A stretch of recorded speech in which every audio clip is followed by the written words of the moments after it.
nito, dapat second degree na, di ba? So, ano yung ginagawa natin para makuha natin velocity equation? The dB over dt is equal to 5t. Then, dB is equal to 5t dt, integrate.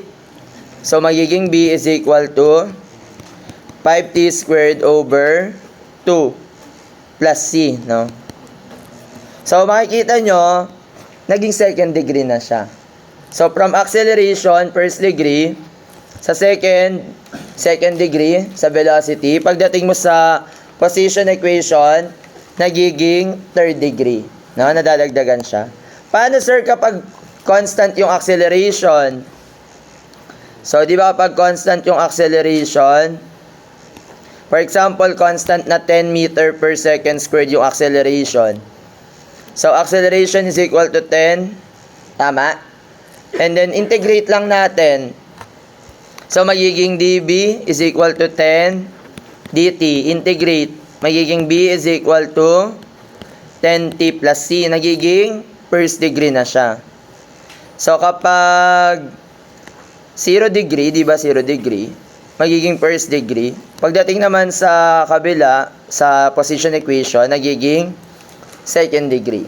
Okay? Ayun, ganun lang. So, dito dapat magaling kayong kumuha ng area. Yung mga area lang naman dapat yung tatandaan, yung ginagamit lang din natin sa centroids. Nandiyan dyan yung rectangle, yung triangle, tsaka yung spandrel. No? Yun lang. O, ito, sample lang to.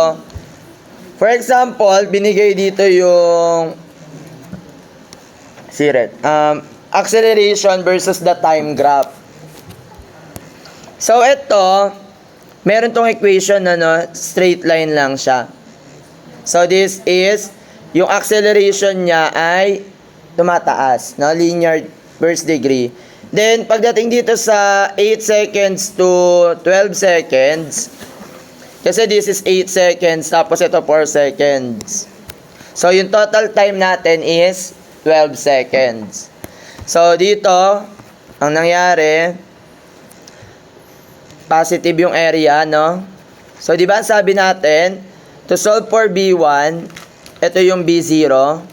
So, di ba sabi natin, the change in velocity is equal to the area under dun sa 80.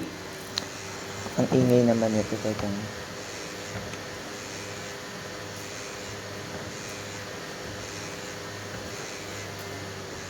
Okay. So, ano yung change in shear natin? Change in velocity. That is B1 minus B0.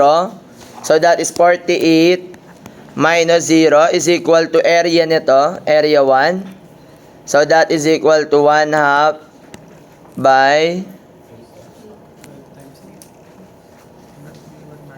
Ay, mali. Wala pa pala. B1 pa lang pala to. Hindi pa natin nasa-solve si B1. Kalma lang. So, B1 minus B0. So, that is 1/2 by 8 by 12. Magkano yung B1? 48.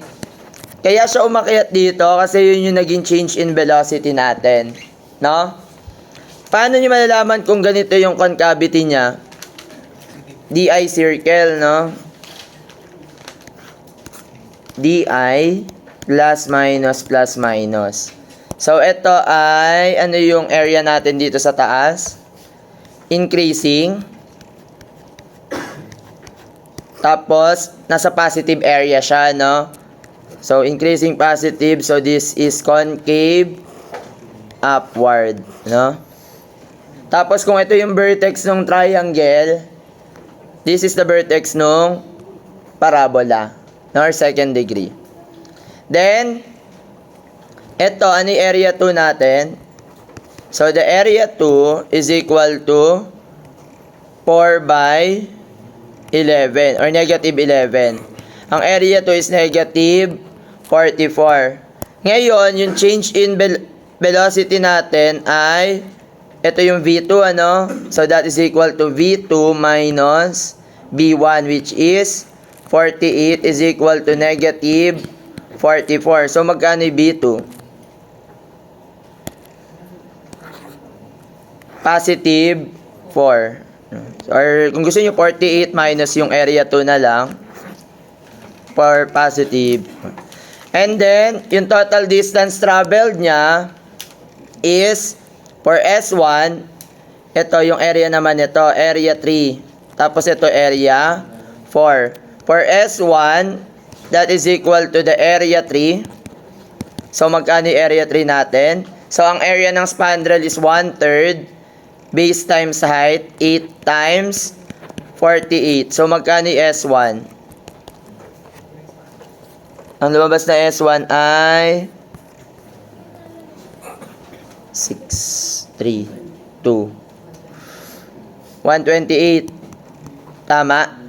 And then for S3, S2, that is equal to S1 plus, idadagdag natin to S1 plus yung area 4. So, magkano yung area 4? That is trapezoid. That is 1/2 by 48 plus 4 multiplied by, ano yung total height? 4. So, magkano si S2? 200. 232. So, ito yung total distance traveled niya. No?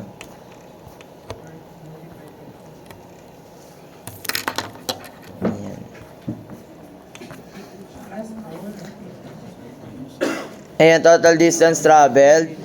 Ito naman, for checking lang naman to. Pero pwede nyo din itong gamitin. No? Paano sinasolve yung gamit tong area na to? So, ang ginagawa niya natin is check for the distance S2. So, mag-moment ka lang dito sa last point sa times 12. So, i-moment mo lang yung area. No? So, ano yung air moment nito? So, that is yung area ng triangle. That is 1/2 by 12 by 8. So, ito yung area ng triangle. Times the centroid from point AA. No? So, that is equal to 4 plus 8/3 or 1/3 ni 8. Minus, kasi ito negative area, 4 times 11, yung area nito. Then, yung moment arm niya from this point is 2. So, pakicalculate na lang, the answer is 230